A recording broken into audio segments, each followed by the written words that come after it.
Mais avant Lénine, Olivier Delagarde, la revue de presse d'Europe 1. On commence, Olivier, par la phrase du jour. Si elles nous prennent la grâce, nous garderons la dignité.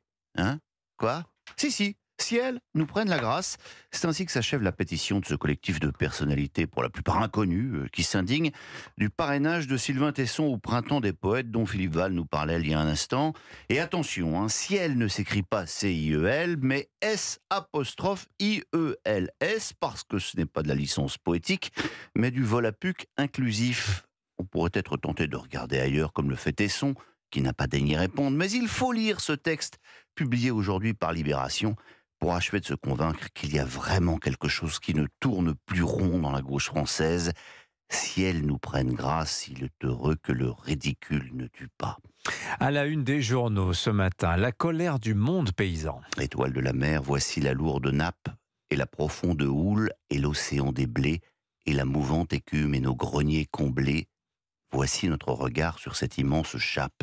On nous permettra en préambule de lire ces quelques vers de Charles Péguy pour se nettoyer les oreilles. Et avant que Libération ne lui lance une fatwa, Charles Péguy, poète d'une France disparue, d'un pays catholique et paysan, sauf que les agriculteurs ne veulent pas mourir. Et au sommet de l'État, c'est le branle-bas de combat, écrit Isabelle Fissek des Échos.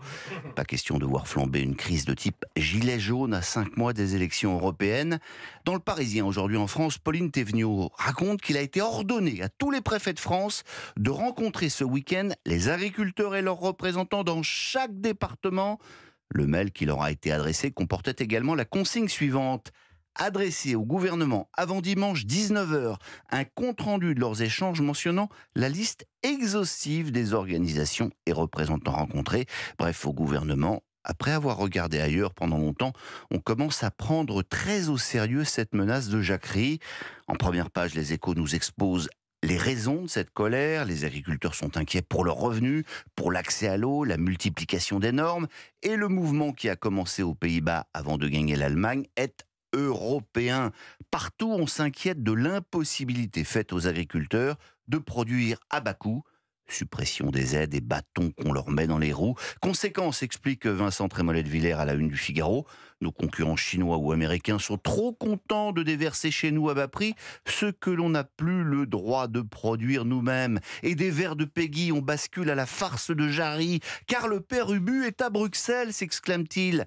Cette crise est à la conséquence d'une logique inquiétante, d'un décroissantisme qui ne dit pas son nom. Dans la capitale européenne, c'est le très puissant président de la Commission de l'Environnement, Pascal Canfin, qui mène la danse, affirme-t-il. Haute figure du macronisme écologique, il élabore et promeut au Parlement les lois qui bientôt tenteront de s'inscrire dans le droit français. Ce double jeu du pouvoir avec nos agriculteurs, conclut-il, alimente un peu plus la colère. On va en parler avec Emmanuel Ducrot, qui est une grande spécialiste de toutes ces questions agricoles dans un instant. Autrement, que lire dans la presse ce matin, Olivier? Eh bien d'abord la presse d'hier, si ce n'est pas encore fait. Le journal du dimanche nous apprend comment France Télévisions bidonne ses reportages pour les faire rentrer dans les cases de sa vérité anti-école privée. Une journaliste de France 3 invitait des élèves de Stan à témoigner sur son antenne, à l'unique condition que ce soit à charge, sinon cela ne l'intéressait pas.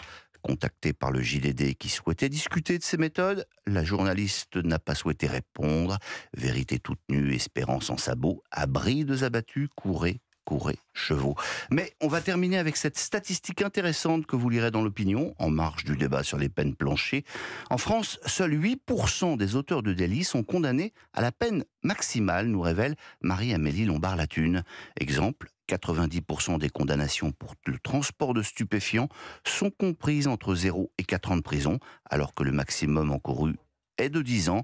L'auteur du rapport y voit un décalage croissant entre le code pénal et les pratiques pénales qui contribuent, dit-il, à une impression de laxisme dans le système judiciaire. C'est la chaude loi des hommes, du raisin, ils font du vin, du charbon, ils font du feu, des baisers, ils font des hommes, écrivait Paul Éluard, qui lui, par les pétitionnaires de Libé, n'a pas encore été ostracisé. Le temps nous le dira. Merci beaucoup, Olivier Delagarde. Votre revue de presse sur Europe 1 chaque matin, et c'est à retrouver sur europe1.fr et en podcast à 8h40.